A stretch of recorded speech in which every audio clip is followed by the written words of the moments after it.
let's say we have the equation 7 times x. 7 times x is equal to 14. Now, before even trying to solve this equation, what I want to do is think a little bit about what this actually means.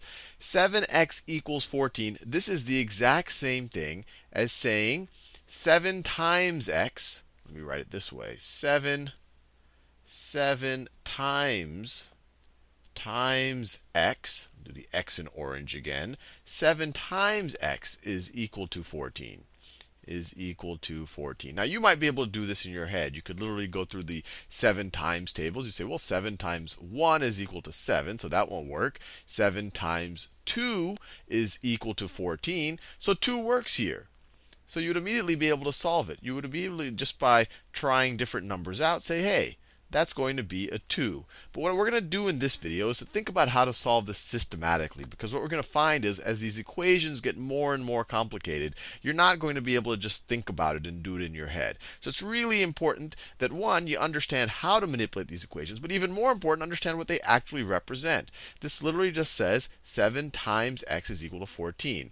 In algebra, we don't write the times there. When you write two numbers next to each other, or a number next to a variable like this, it just means that you are multiplying. It's just a shorthand notation. And in general, we don't use the multiplication sign because it's confusing, because x is the most common variable used in algebra. And if I were to write 7 times x is equal to 14, if I write my times sign or my x a little bit strange, it might look like xx or times times. So in general, when you're dealing with equations, especially when one of the variables is an x, you wouldn't use the traditional multiplication sign. You might use something like this. You might use dot to represent multiplication. So you might have 7 times x is equal to 14. But this is still a little unusual. If you have something multiplying by a variable, you'll just write 7x. That literally means 7 times x. Now, to understand how you have to, or how you can manipulate this equation to solve it, let's visualize this. So 7 times x, what is that? That's the same thing. So I'm just going to rewrite this equation, but I'm going to rewrite it in visual form. So 7 times x.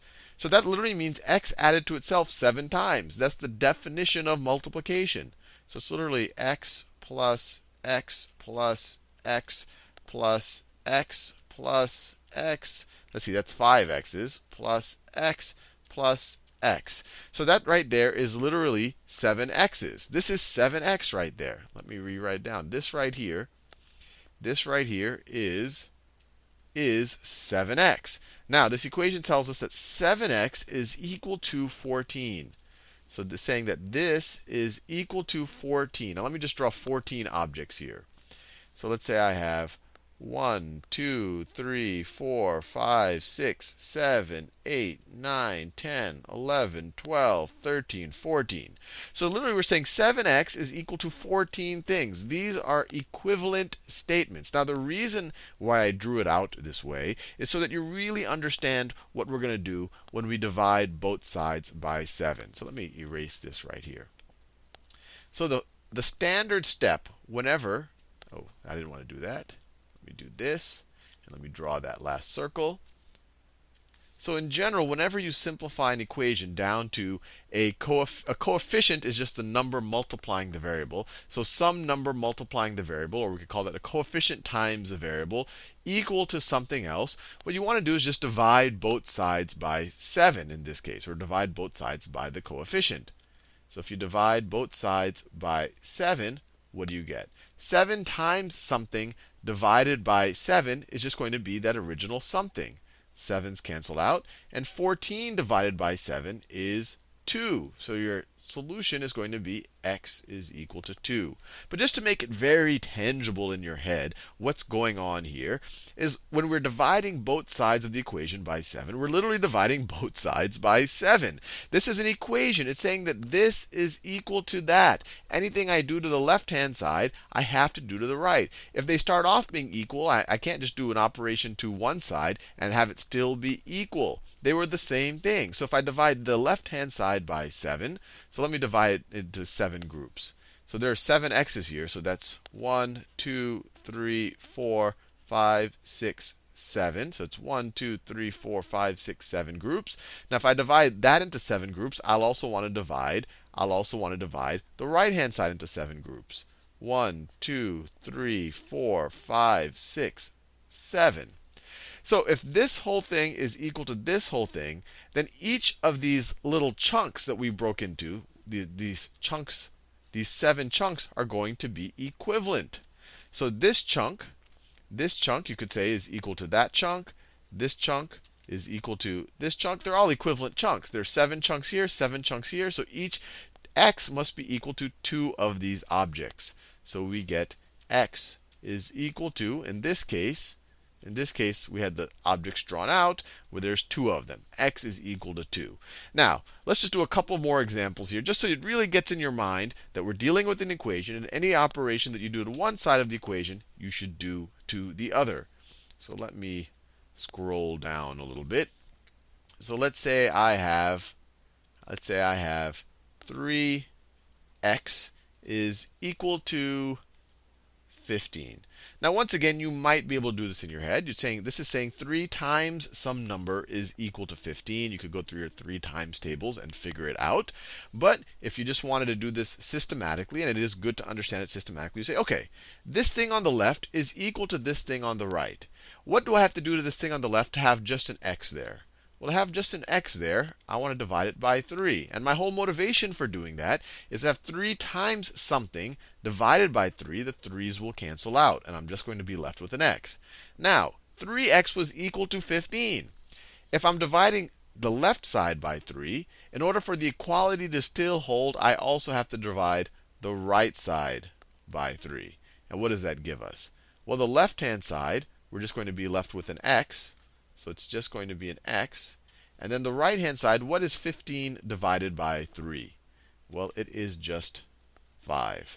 Now, you could have also done this equation in a slightly different way, although they are really equivalent.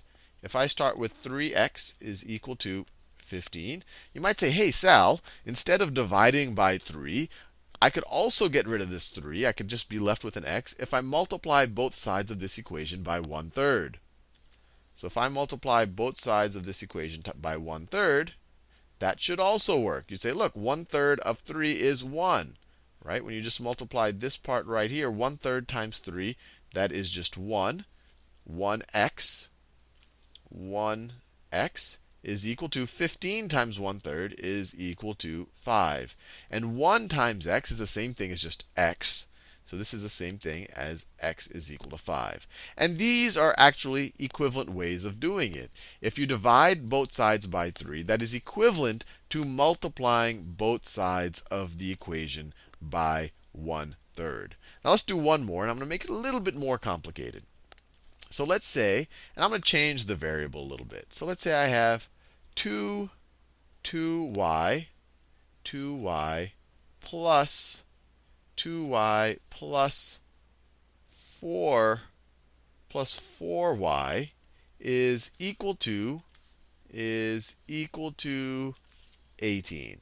Now all of a sudden it's a little harder to do in your head. We're saying 2 times something plus 4 times that same something is going to be equal to 18. So here it's harder to think about what number that is. You could try them. I say, well, if y was 1, it would be 2 times 1 plus 4 times 1. Well, that doesn't work. But let's think about how to do it systematically. You could keep guessing, and you might eventually get the answer. But how do you do this systematically? Let's visualize it. So if I have 2 y's, what does that mean? It literally means I have two y's added to each other. So it's literally y plus y. And then to that, I'm adding 4 y's. To that, I'm adding 4 y's, which are literally 4 y's added to each other. So it's y plus y plus y plus y. And that has got to be equal to 18. So that is equal to 18. Now, how many y's do I have here on the left-hand side? How many y's do I have? I have 1, 2, 3, 4, 5, 6 y's. So you could simplify this as 6y is equal to 18. And if you think about it, it makes complete sense. So this is this thing right here. The 2y plus the 4y is 6y. So 2y plus 4y is 6y, which makes sense. If I have 2 apples plus 4 apples, I'm going to have 6 apples. If I have 2 y's plus 4 y's, I'm going to have 6 y's. Now that's going to be equal to 18. That is going to be equal to 18. And now, hopefully, we understand how to do this. If I have 6 times something is equal to 18, if I divide both sides of this equation by 6, I'll solve for the something. So divide the left-hand side by 6. Divide the left-hand side by 6. And divide the right-hand side by 6. And we are left with y is equal to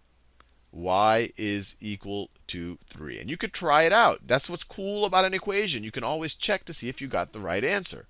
Let's see if that works. 2 times 3 plus 4 times 3 is equal to what? 2 times 3, this right here, is 6. And then 4 times 3 is 12. 6 plus 12 is indeed equal to 18. So it works out.